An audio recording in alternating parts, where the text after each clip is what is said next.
famous people and celebrities who passed away in 1973 in the United States. This is the second episode.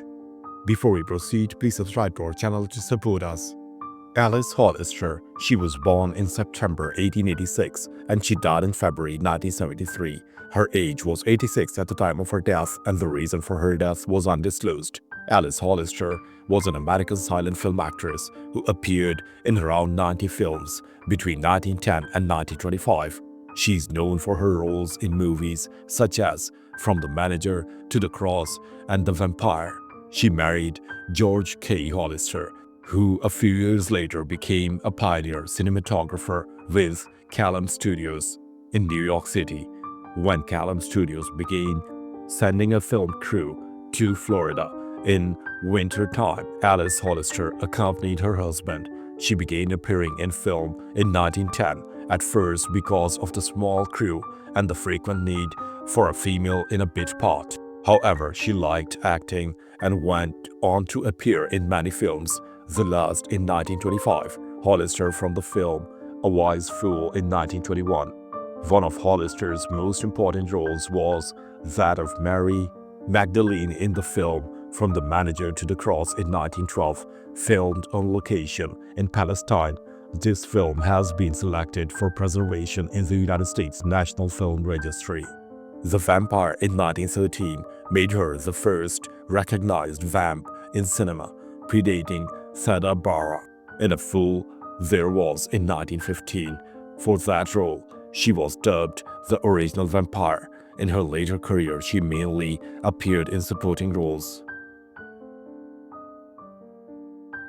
Wally Cox. He was born in December 1924 and he died in February 1973. His age was 48 at the time of his death, and the reason for his death was heart attack. Wally Cox was an American actor. He began his career as a stand-up comedian and played the title character of popular early United States television series Mr. Peepers from 1952 to 1955. He also appeared as a character actor in over 20 films and dozens of television episodes. Cox was the first voice of the animated K-9 superhero Underdog in the Underdog television series. In 1949, Cox appeared on the CBS network radio show Arthur Godfrey's Talent Scouts, to the great amusement of host Godfrey. The first half of his act was a monologue in a slangy, almost mumbled punk kid characterization, telling listeners about his friend Dufo. What a crazy guy. The gullible oaf Dufo would take any dares and fall for his gags, pranks, time after time, and Cox would recount the awful consequences. 16 stitches. What a crazy guy. Just as the studio audience had reached a peak of laughter, Cox suddenly switched gears, changed characters, and sang a high-pitched version of the drunkard song. Punctuated by eccentric yodels, Wallace Cox earned a big hand that night but lost by a narrow margin to the Chordettes. Yet he made enough of a hit to record his radio routine for an RCA Victor single.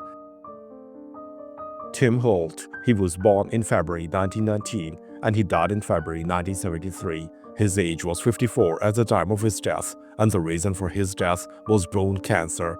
Tim Holt was an American actor. He was a popular Western star during the 1940s and early 1950s, appearing in 46 B-Western released by RKO Pictures.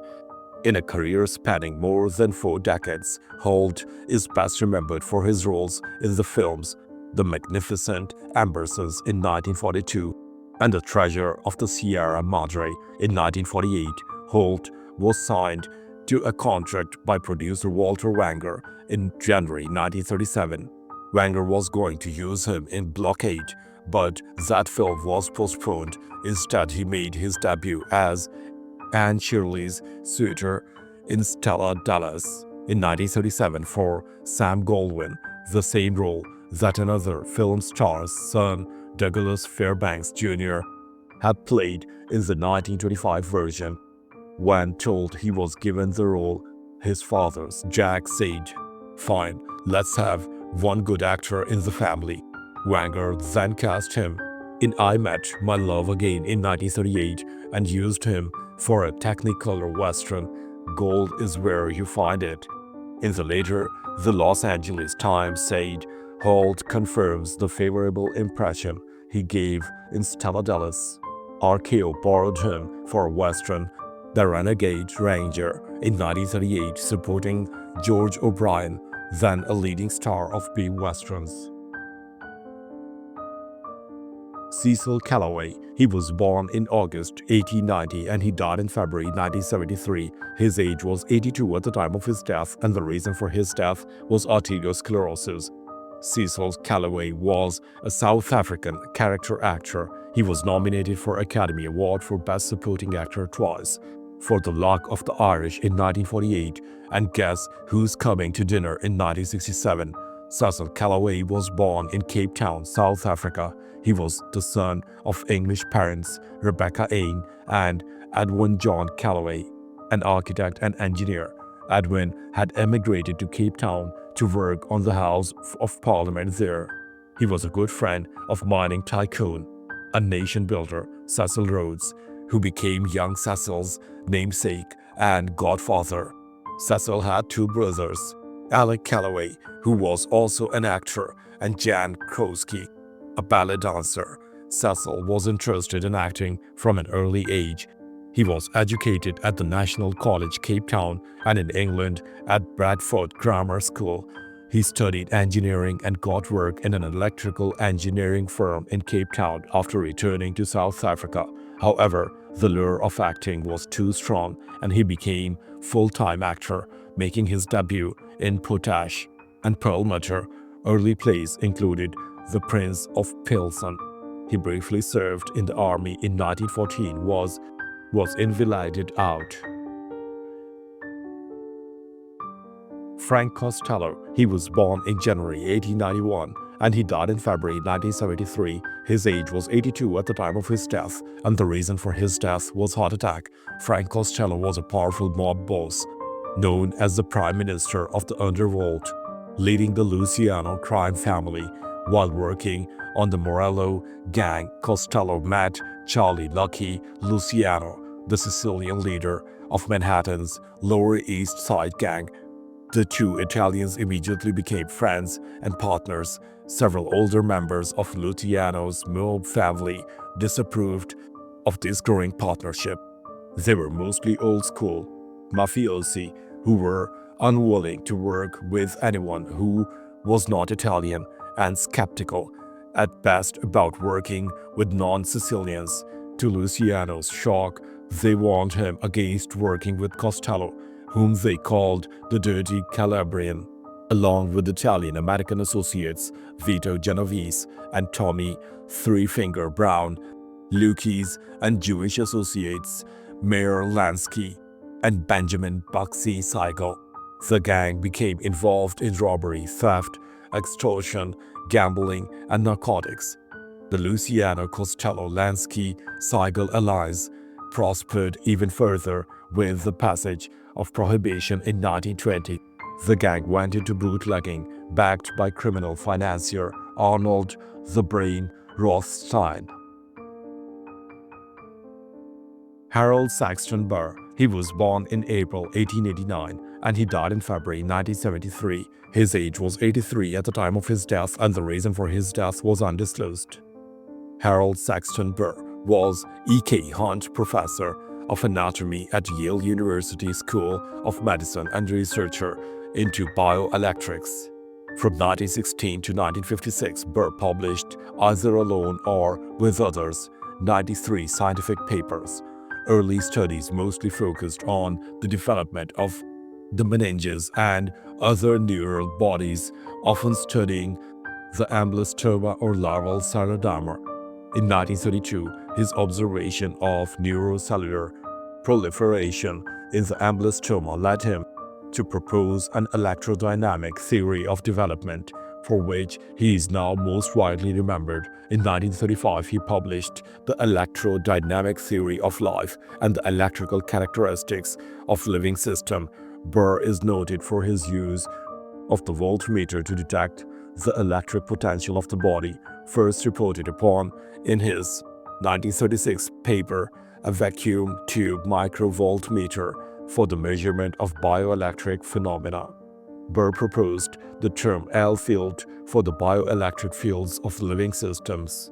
In 1942, Burr measured the output of electric current by growing corn and reported electricity seems to bridge the gap between lifeless world and living matter.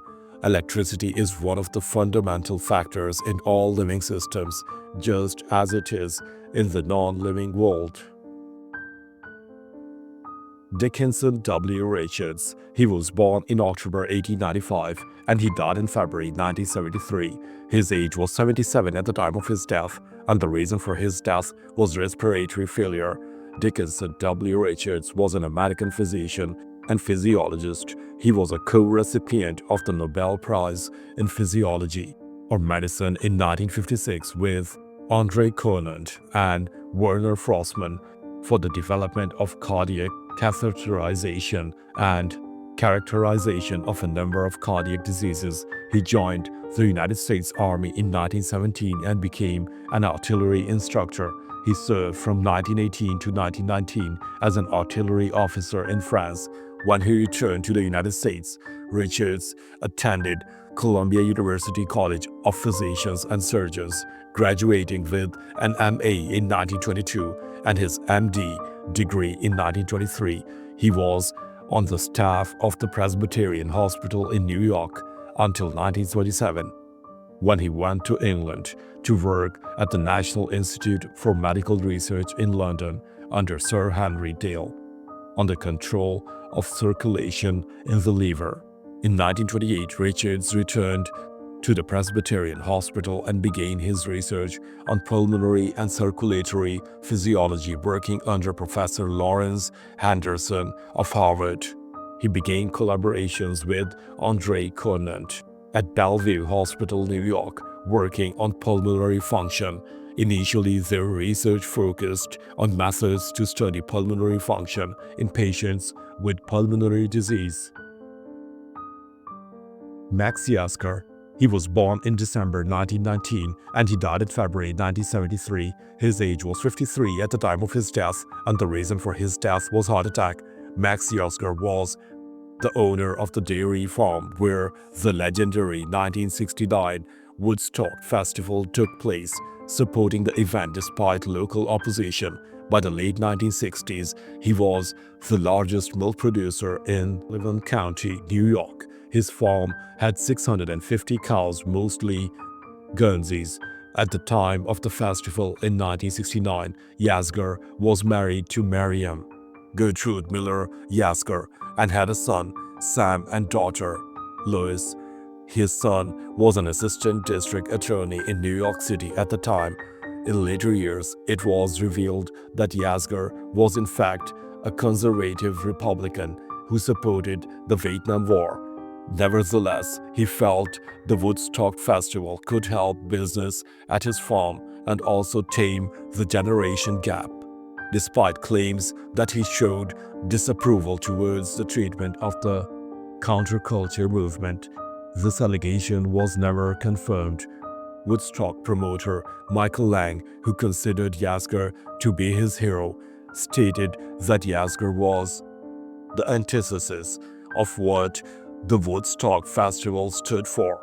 Yasker's early death prevented him from answering questions about why he agreed to allow the festival to take place at his farm. Thanks for watching the video. Please don't forget to subscribe to our channel. Have a nice day.